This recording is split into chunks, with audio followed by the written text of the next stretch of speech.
கர்நாடகாவில் இஸ்ரேலிய பெண் பயணியையும் உடனிருந்த விடுதி பெண் உரிமையாளரையும் அடையாளம் தெரியாத 3 பேர் பாலியல் வன்கொடுமை செய்த சம்பவம் நாடு முழுவதும் பெரும் அதிர்வலையை ஏற்படுத்தியுள்ளது. நாள்தோறும் வெளிநாடுகளிலிருந்து இந்தியாவிற்கு சுற்றுலா நிமித்தமாக வருகை தருபவர்களின் எண்ணிக்கை அதிகம்.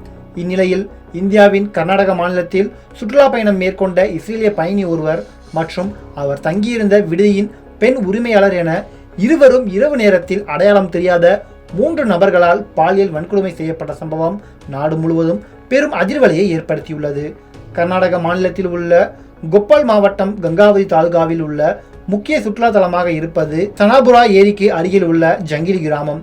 இந்த பகுதிக்கு நேற்று முன்தினம் அதாவது மார்ச் 5ஆம் தேதியான வியாழக்கிழமை இரவு சுற்றுலா நிமித்தமாக அமெரிக்க சுற்றுலா பயணி டேனியல் மற்றும் மகாராஷ்டிராவை சேர்ந்த பங்கஜ் பட்டேல், ஒடிசாவை சேர்ந்த பிவாஸ் மற்றும் அவர் தங்கும் விடுதி பெண் உரிமையாளர் ஆகியோர் வந்துள்ளனர்.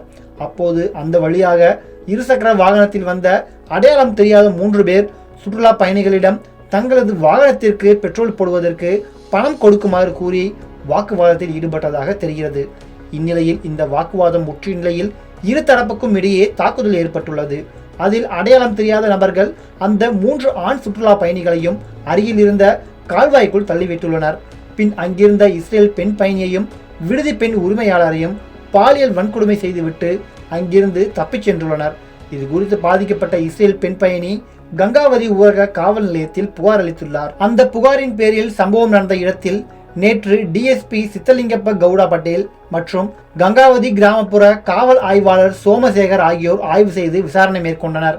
அப்போது இது குறித்து பேசிய அதிகாரிகள், சம்பவம் நடந்த இடத்தில் சுற்றுலா பயணிகள் கிட்டார் வாசித்துக் கொண்டிருந்துள்ளனர்.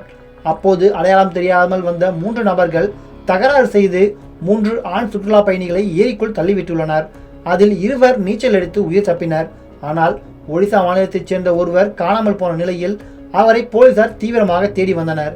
இந்நிலையில் அவரது உடல் இன்று சனிக்கிழமை காலை மல்லாப்பூரில் உள்ள மின் உற்பத்தி நிலையம் அருகே கண்டெடுக்கப்பட்டது. அவரது உடலை காவல்துறையினர் மீட்டு தற்போது பிரேத பரிசோதனைக்காக அனுப்பி வைத்துள்ளனர். மேலும் பேசிய கொப்பால் மாவட்ட காவல் கண்காணிப்பாளர் ராமில், இறந்த ஆண் சுற்றுலா பயணியின் உடல் அவரது குடும்பத்தினரிடம் ஒப்படைக்கப்படும். குற்றவாளிகள் பற்றிய துப்பு கிடைத்துள்ளது. குற்றம் சாட்டப்பட்ட 3 பேரும் உள்ளூர்வாசிகள். தலைமறைவான குற்றவாளிகள் விரைவில் கைது செய்யப்படுவார்கள் என்று கூறியுள்ளார். உலகம் முழுவதும் இன்று மகளிர் தினம் கொண்டாடப்பட்டு வருகிறது. இந்நிலையில் நேற்று முன்தினம் இப்படி ஒரு சம்பவம் இந்தியாவில் நடந்துள்ளது பலரையும் அதிர்ச்சியில் ஆழ்த்தியுள்ளது.